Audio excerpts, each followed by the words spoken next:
lecture sont à leur 6e édition. Elles se déroulent cette année du 20 au 23 janvier 2022. C'est une initiative du ministère de la Culture. La bibliothèque municipale de Déhay y participe depuis 3 ans, même en ces temps de pandémie.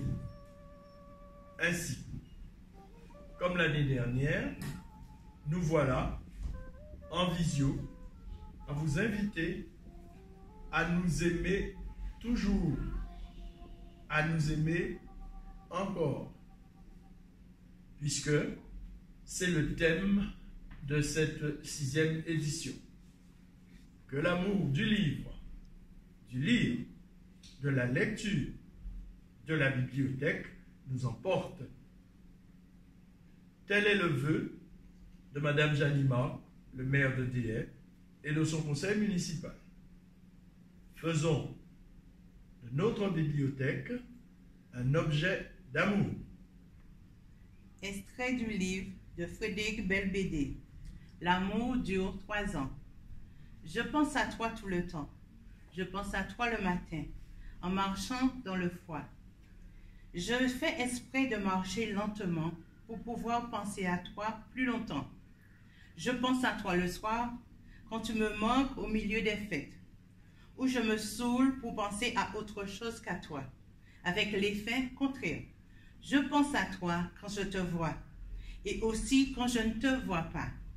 J'aimerais tant faire autre chose que de penser à toi, mais je n'y arrive pas. Si tu connais un truc pour t'oublier, fais-le-moi savoir. Petit extrait de Madame Bovary de Gustave Flaubert. C'est une dame qui parle. Mais moi, je t'aurais tout donné. J'aurais tout vendu. J'aurais travaillé de mes mains. J'aurais menti sur les routes. Pour un sourire, pour un regard, pour t'entendre dire merci. Et tu restes là, tranquillement, dans ton fauteuil, comme si déjà tu ne m'avais pas assez fait souffrir. Sans toi, sais-tu bien, j'aurais pu vivre heureuse. Qui t'y forçait? Était-ce une gageure? Tu m'aimais cependant. Tu le disais. Et tout à l'heure encore. Ah, il eût mieux valu me chasser. J'ai les mains chaudes de tes baisers. Et voilà la place sur le tapis où tu jurais à mes genoux une éternité d'amour. Tu m'y as fait croire. Tu m'as, pendant 2 ans, traîné dans le rêve le plus magnifique et le plus suave. Hein? Nos projets de voyage, tu te rappelles? Extrait de Trésor d'amour de Philippe Solers. Les mots trésor, amour appartiennent spontanément au vocabulaire amoureux. Ils sont prononcés 1 milliard de fois par jour dans toutes les langues, sous toutes les latitudes, et fleurissent sans cesse sur les lèvres des mères et des grands-mères qui adorent leurs enfants et petits-enfants, surtout mâles. À l'instant, l'une d'elles me téléphone. Elle est avec son petit-fils de 3 ans dans un parc de Paris et je l'entends toutes les 10 secondes s'inquiéter de son équilibre. Trésor, attention! Amour, non, reviens! Mots chantonnés de façon gracieuse. Tous les téléphones portables de la planète, même ceux qui n'ont rien à cacher, sont remplis de ces murmures, chastes ou pas. L'humanité s'en défend, mais elle est passionnée et pudique. Elle rougirait de dévoiler son intimité. Chérie, amour, trésor. Qui s'exprimerait ainsi au dehors, sauf affectation théâtrale, sombrerait vite dans le ridicule. Mais tout va bien s'il s'agit de bébés, par définition charmants. Extrait du livre Belle du Seigneur d'Albert Cohen.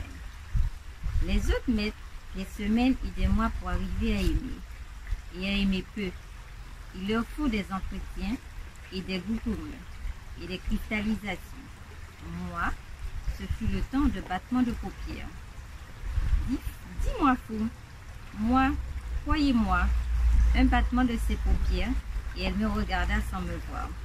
Et ce fut la gloire, et le printemps, et le soleil, et la mer tiède, et sa transparence près du rivage, et ma jeunesse revenue. Et le monde était né. Et je sus que personne avant elle, ni Adrienne, ni Aude, ni Isolde, ni les autres, de ma splendeur et jeunesse, toutes d'elles annonciatrices et servantes. Extrait du livre d'Annick Sylvestre. Cannelle et Vanille, les deux mamies de Fifi. Fifi a deux mamies, l'une couleur cannelle, l'autre parfum vanille.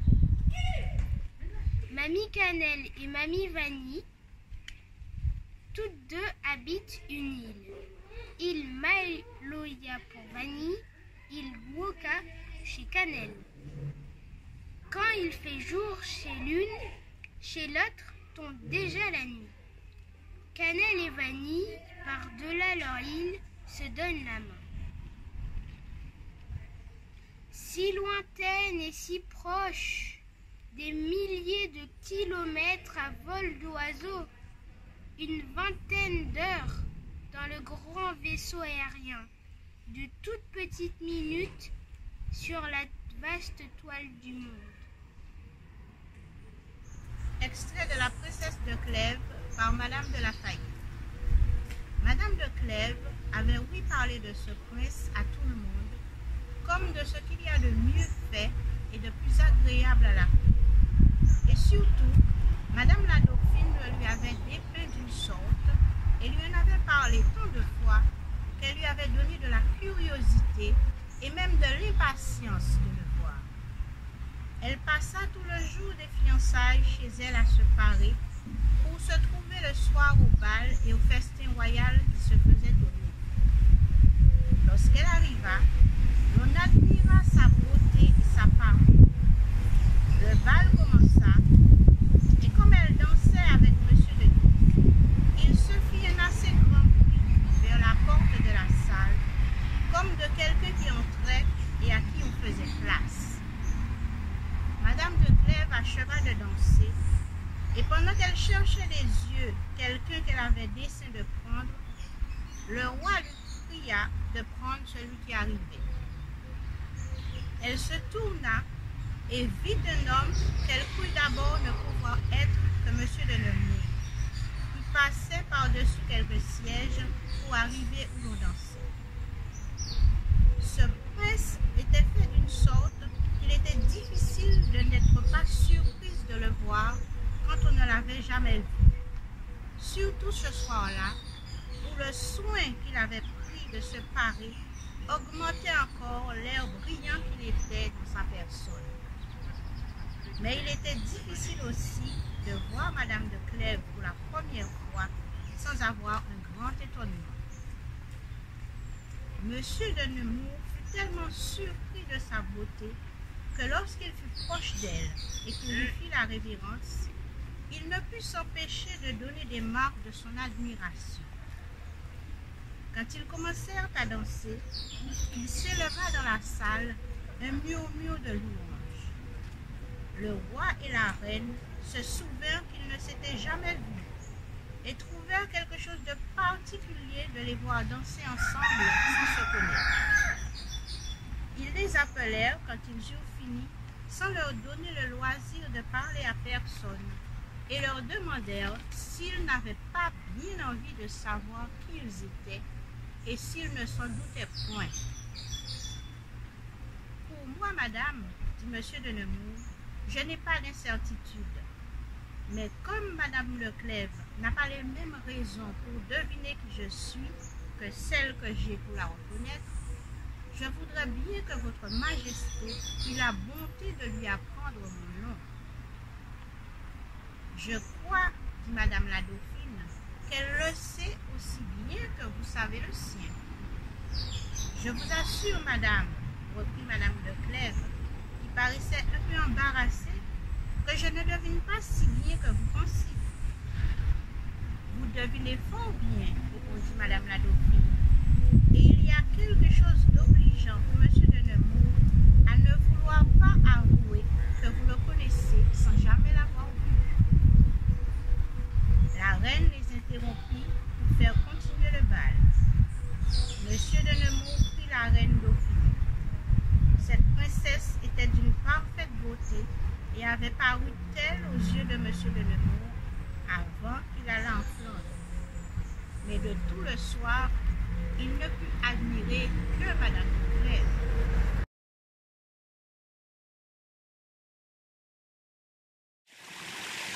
Zandoli aimait Fia Soleil.